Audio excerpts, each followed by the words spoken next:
থেকে ধন্যবাদ জানাচ্ছি যারা আজকের এই অন্যায় সরকারের এই অন্যায় সিদ্ধান্তের বিরুদ্ধে ব্যবস্থা নেওয়ার জন্য আমাদেরকে এখানে ডেকেছেন। আমরা তো আমি নিজে ব্যক্তিগতভাবে অনেক অসুস্থ, তো আমি আপনাদের উপস্থিতি দেখে আমি অনেকটা আমার মনে আশা সঞ্চার হয়েছে। এখানে কেউ জুয়েল ভাই আমি বেশি কথা বলবো না, কথা বলতে চাই। লড়াই লড়াই লড়াই চাই, লড়াই করে বাঁচতে চাই।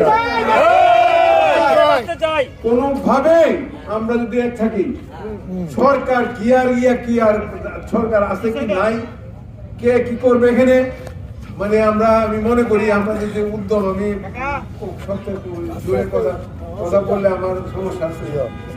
তো আমি আপনাদের সাথে আমার অন্তর দিয়ে আপনাদের সাথে আমি একাত্ম থাকবো, এবং আপনারা এমন না যে আজকে আইলাম আর গেলাম, এটা কিন্তু একটা জীবনের বাঁচা মরার একটা সংগ্রাম।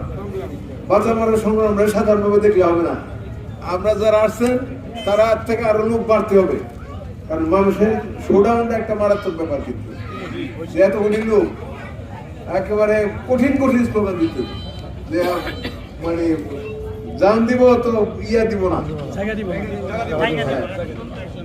এবং বৈষম্যর অবসান চাই, এই জাতীয় পোস্টার করে জমির দাম কোনখানে কি ছিল, কোনখানে কি পোস্টার আকারে দিয়া, এবং খুবই একটা মানে সাহেবের সাহায্য নিয়ে ভালো উকিলের, অথবা আপনারা যারা সাংবাদিক আছেন এটা আপনারা পারবেন, উকিল না হইলে চলবে, সমস্ত পয়েন্টগুলি দিয়া একটা পয়েন্টে তারা অ্যাভয়েড করতে না পারে যে কি কারণে অন্যান্য জায়গায় 3 গুণ, এখানে 1 গুণ দিয়ে তো গাঁথাও পাওয়া যায় না।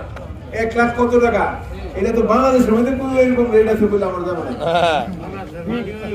এইরকম একটা অনৈতিক কাজ, এবং সাংবাদিকরা তো সাংবাদিক প্রতিনিধি আছে, তারা আমি স্পেশাল ভাবে বলতেছি তারা আরো কষ্ট করতে হবে, মানে ত্যাগ স্বীকার করতে হবে।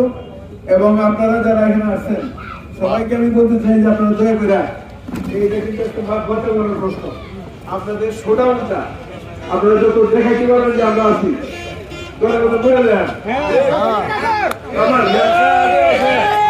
কোনোভাবে আমরা অবরোধ হবে, ঢাকা সিলেট রোড অবরোধ বৃহস্পতিবারে করা যাক কিনা মানব করেন